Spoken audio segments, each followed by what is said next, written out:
To business news, and the Kenya Revenue Authority is seeking to raise 5 billion shillings from January to June 2021 from the digital marketplace.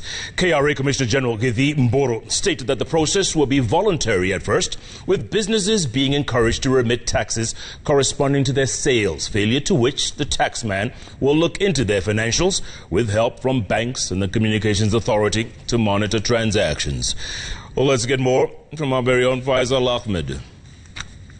After National Treasury Cabinet Secretary Ukur Yatani gazetted the Digital Marketplace Supplies Regulations 2020, the taxman now says that they're seeking to raise 5 billion shillings in 6 months. KRA says that at first, tax remittance will be voluntary, but they have systems in place and will also work with banks and the Communications Authority to know the value of transactions for proper tax remittance. Should we have the impression that they are not paying the rightful amount of taxes, we have devised mechanisms of obtaining independent information to verify. For example, we will go through the card issuers, the MasterCard, the Visas, to get that information. We will work with the Communication Authority of Kenya. We will work with other institutions like Central Bank of Kenya.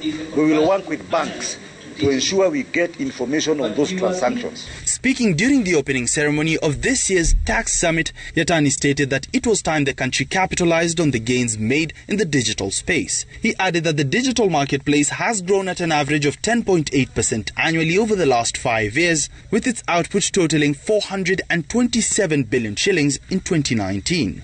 If we pretend that we want to survive in such a competitive business environment without embracing ICT, I think then we are doomed.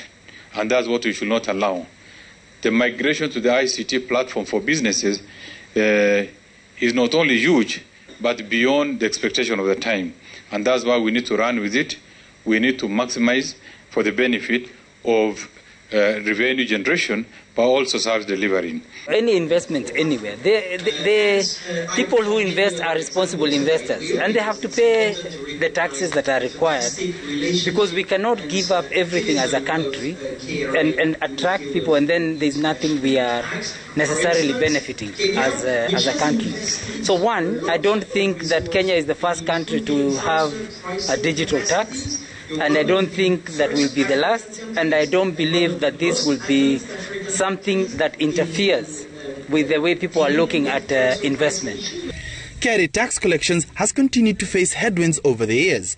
2020 has been particularly challenging due to the novel coronavirus, with over 172 billion shillings estimated to be already lost in revenue. The taxman is now seeking 5 billion shillings from the digital economy as it tries to cover ground on what it had lost due to the COVID-19 pandemic before the close of the financial year. Faisal Ahmed, Citizen TV, Nairobi.